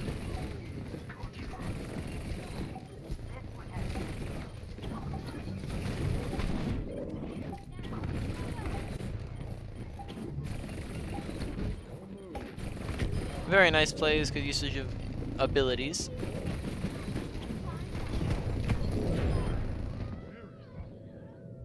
Wait, did we win this? Question mark? You only have 3 people there. Yeah. So Aw. in that situation, I don't think we were paying attention enough to what was happening in kill feed and what was happening in the fight, as we ended Yeah. up pulsing in a fight where we were at a pretty big disadvantage. I think we were down like 2 people-ish, right? So Mhm. we want to make sure we're paying attention to what's going on around us. That in that situation probably would have been a better idea to just hold on to pulse and use it in the next fight than to just use it there, right? Or at least have been very hesitant to use it. Right.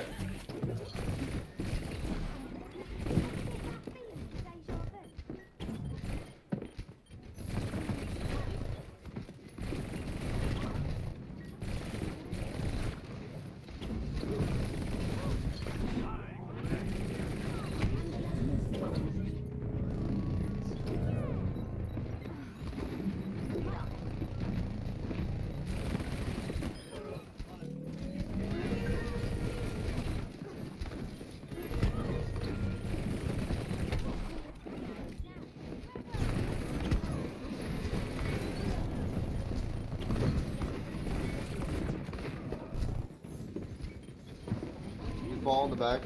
You guys don't leave.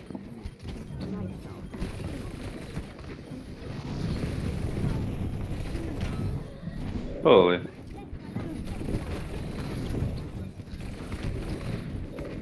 Unfortunate. There we. God damn it. I think maybe we could have meleeed the Ana, but besides that, just trying to land the pulse before we die in that situation.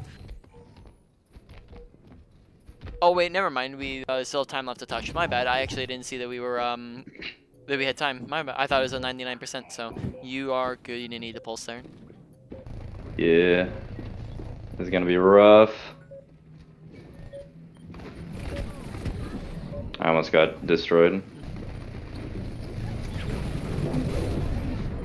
My god, these fucking EMPs.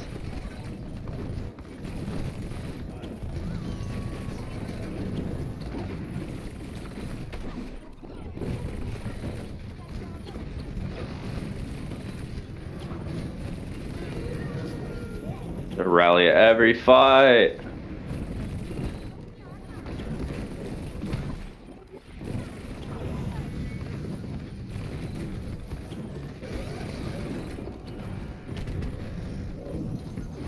All right.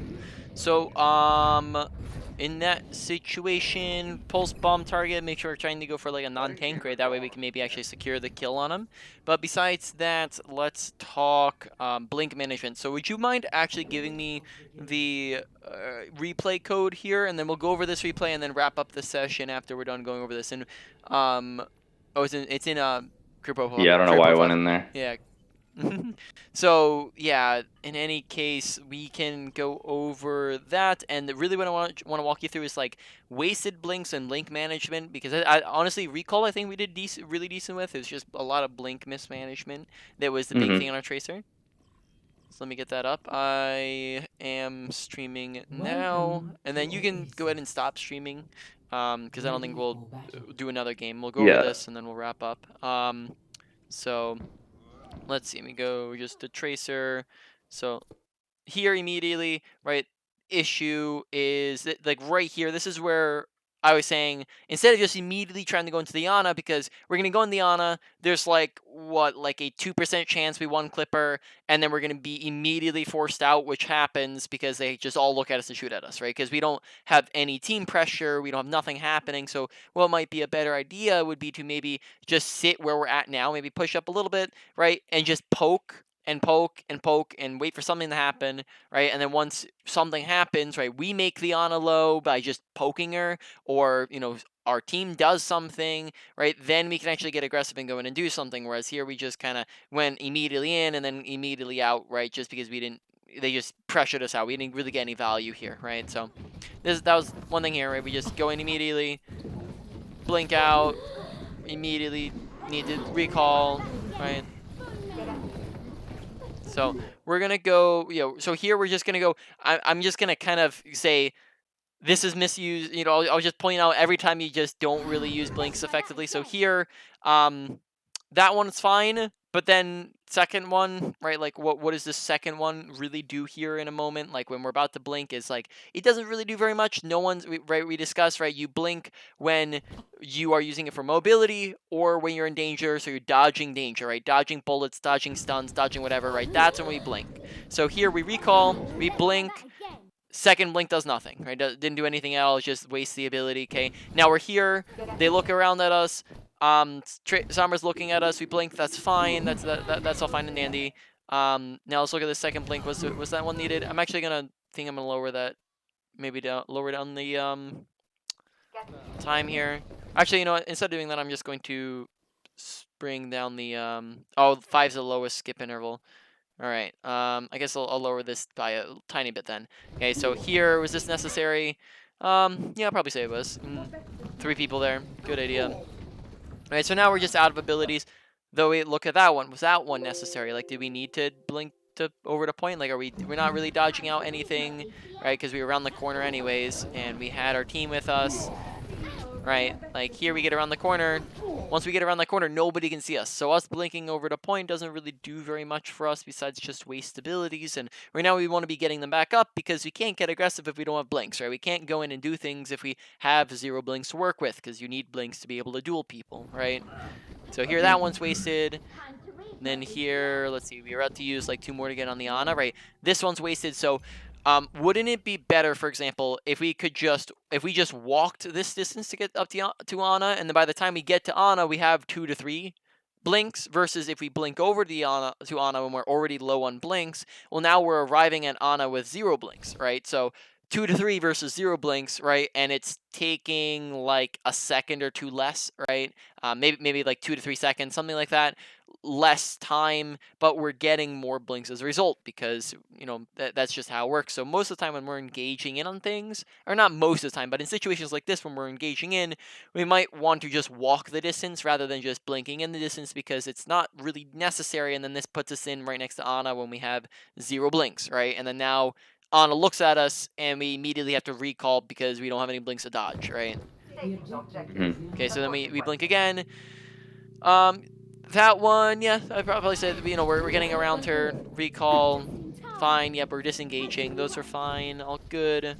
Fine and dandy. Right, I think that one, both wasted pretty much, right? Like, we didn't really do very much with that. Not dodging, we weren't in danger. Didn't really go anywhere with it. Okay, we're poking, we're good.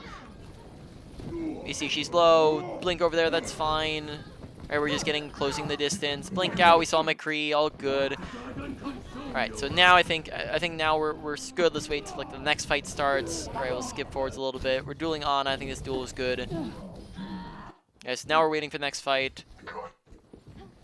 Alright, we get rolled in this fight because we got EMP'd. So let's look at the next fight after that.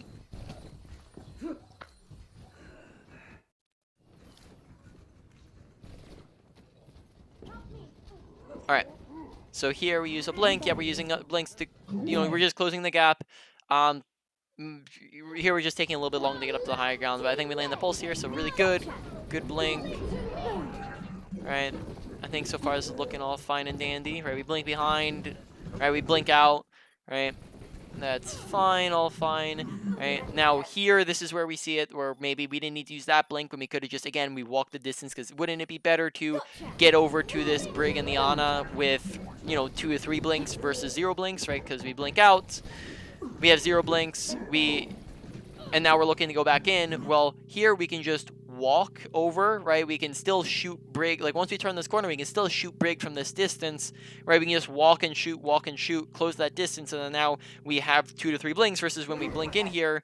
Yes, we close that distance a little bit faster, but we have 1 blink, right? So we're not able to do very much. And then here again, we can just walk forwards, and if we just walk this way just for 1 second, we can see them again and we can shoot at them. But instead we blink, and then now we're back to 0, right? So it's just, you know, unnecessary blinks where we just use it, we go, and then therefore we never have blinks to work with when it's needed. And then that one maybe because they were looking at us, so I'd say that one was iffy. So probably say that one's fine. So let's see, fight here. It's backing up, all good. Rotating over, that's fine. All right. I was just sitting here. Hmm. Let the dragon consume you. All right. Good recall. In time. Good job blinking out. Okay, so here we're engaging. Right, we get around the corner. All good, all fine. Now here, yeah, we're just poking. This is good. That's what you should be doing. We blink in, we blink back. We're trying to bait the McCree. I think that's fine in that instance, right? We blink out. All good. That blink wasn't necessary, right? Because he wasn't looking at us and he didn't know where we were. So quite honestly, maybe we could have just, just turned the corner and shot at him or something like that, and we probably would have been outside of flashbang. If he turns around, then we can just blink out real quick. So maybe we could have held on to that one. Overall, pretty fine blinks here. Not a lot there. There's a problem. Here we don't see what's happening in the fight, so it's a 1, 2, 3, 4, 5 versus a 1, 2, 3, 4. So they have a 1-player advantage, but then on top of that, like everybody on our team is like low HP, which means that they've pretty much won this fight. Pulse bomb probably not needed, probably not wanted here. Right. And then therefore that's bad pulse. Alright, so we go in behind them, we blink in. Let's see. Ever get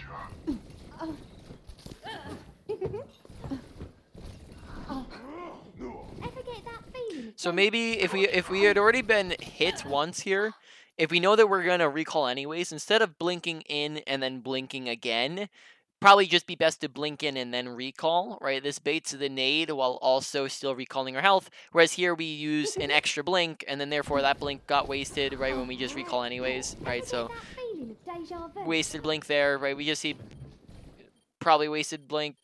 I guess we were trying to peek. Probably just be best that we recharge them because we want the blinks back before we're hard engaging. Like we can't go in and duel anybody when we have 0 to 1 blinks, right? That's just not how it works. We need our resources. This is fine. We're poking. It's fine. We're poking.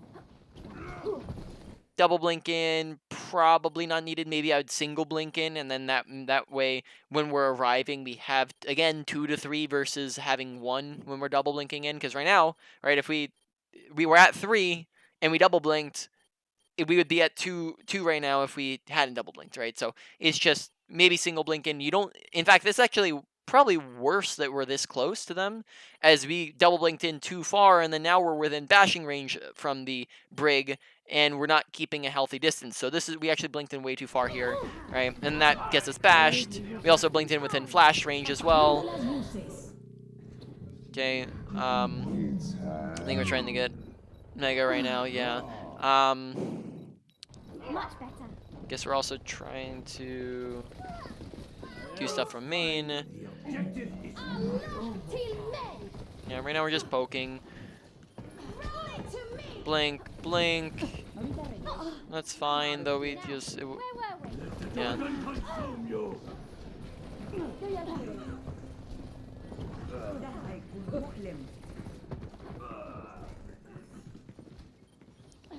وريهم قوتك. Ain't no stopping me. Lights out. Like here, we've double blinked too far yet again, right? So here we come in and we blink. If we blink once here, notice how we're like, this is a perfect distance away from Ana, but then we blink again and we just get like way too close. This puts us within range of getting naded by her. It makes it easy for her to hit her shots, and then also it's just, it makes us lose our orientation. And on top of that, we just waste an extra blink when we could have just held on to it, right? Here, she's so low, man. So we actually couldn't have meleeed her. There we just need to hit like 2 extra shots. Let's try that again. Maybe I would poke a little bit more from the high ground before dropping immediately, because there we got aggressive off of no advantage, right? Alright, so we're coming in. Looking for a pulse bomb.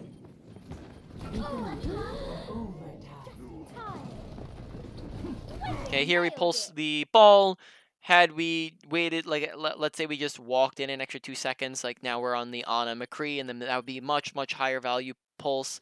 And then if we're just sticking the ball, so that's something to watch out for. All right, so we're actually going to leave here. So, just watching our abilities, making sure we're not wasting them, making sure we're just not using all of them all at once, and then not having any abilities to work with.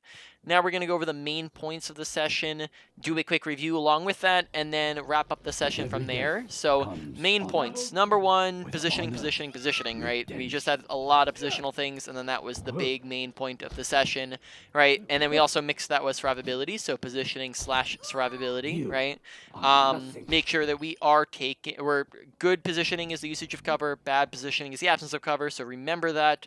Make sure we're not out in the open and we're taking cover usage, right? On top of that, make sure we're going to high grounds and we're taking high grounds much more often, and don't drop from high grounds when it's not needed, but only in certain situations, right? Because we ended up dropping quite a bit from high grounds. High grounds are fantastic positioning. Look to take them as often as possible.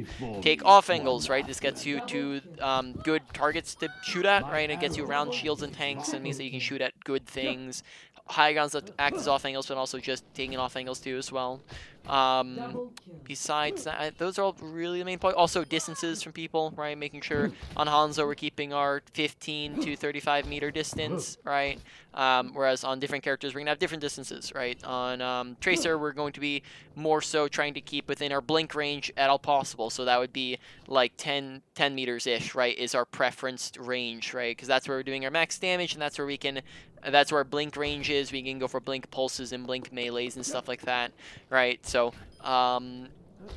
keeping that in mind. So those are the main things. Survivability, make sure we're trying to stay alive and not die all the time. Try not to die, early in fights, and we just want to look to prevent our deaths, right? So take a look at why you're dying. A lot of our deaths were because we were out in the open, but then also we had a bunch of deaths as well just because we overextended and misused our abilities. So look to stop dying and look to look to figure out what you're doing wrong and adjust accordingly, right? Approach the situation based off of what you're doing, right? Number two, let's see. Number two was gonna go to not awareness, not mechanics.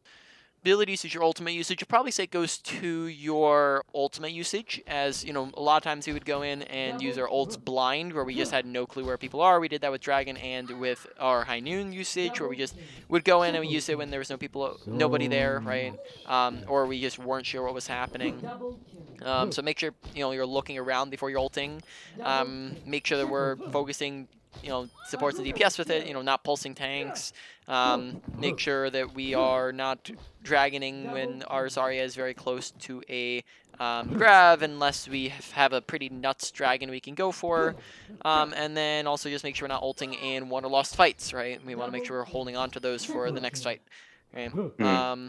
Then after that, number three is going to be ability usage. Quite honestly, I think these two are very close. You could those two are pretty interchangeable. You can have one or the other, ability usage or ultimate usage, but ability usage, bunch of different things on different characters. With Hanzo, just make sure we're sonicking more often, and then the big one, and then Storm Arrow, right? Making sure we're not just like when there's nothing there, that we're not just like wasting it, right? And then big one on Hanzo is just make sure we're not leaping into the middle of their team, right? Or leaping off of high grounds. Just control your leaps. Make sure we're paying attention to it so we're not accidentally doing that or on purpose doing that, right? Either or, right? Make sure not on purpose or accidentally leaping into bad positioning, right? McCree, once in a while flashbang stuff, right? Make sure knowing when to left click versus right click in the flashbang. But besides that, big one is just same thing as Hanzo, is just don't roll into danger. Don't roll into the middle of their team or off of high grounds, as we did that kind of the same, almost the same amount, maybe a little bit less than Hanzo. So just pay attention to that. Make sure we're not doing that. Let's see, who else did we play? We played Tracer a little bit. Tracer's actually a big thing. Now that I'm thinking about this more, I'm actually going to probably swap those around. I'm going to put ability usage up at number 2 and then ultimate usage at number 3, because now that I'm thinking about it, there seems to be a little bit more in ability usage. So make sure with Tracer that we're not wasting all of our blinks, and that we're trying to recharge them before we're walking in. Plays an opportunist on Tracer, right? Basically just, don't, if you're out of blinks and you're at 2, right, and we're trying to run around to get to these guys, instead of, like, if we're out of blinks, we're trying to get to these guys, instead of blinking in and going like this, what we would do is if we're at 1 blink, we just walk this distance, so that by the time we reach them and we're dueling, we have 2 to 3, right, instead of just going in with 0. So just things to keep in mind. Moving on, and then overall recall usage seemed pretty decent, and I think that's all the characters we played, right? Just Tracer, Hanzo, McCree. Mm-hmm.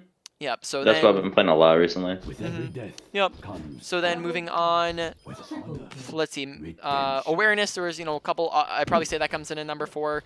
Odds and ends things, right? Making sure we're paying attention to the kill feed so that we're not just ulting when no one's there, and we're paying attention to when we're winning or losing. Besides that, pay attention to press tab in between every single fight, so did our team swap characters, did their team swap characters. Pay attention to team compositions, as their team comp and your team comp dictate how you play. You're playing differently accordingly, so pay attention to what they're running so you can change how you're playing. And then just general odds and ends things of just paying attention to who's around you, where's your team at, where's their team at, right? Then finally, final one is just ability. What am I saying? Mechanics, right? That's the final one. Mechanics is the final one, where we just want to make sure we're getting consistent with our shots, right? Just always trying to get better, and not perfect with it. But then on top of that, the main one there is just target priority, making sure we're shooting at supports and DPS, not tanks, unless they're the only thing to shoot at. They're low or they're out of position, right? Those are only times where we shoot. Otherwise, right? Do you have any questions about anything that we've gone over? No, I think that's pretty much it. You're pretty good. All right, sounds good. So let me stop the recording there.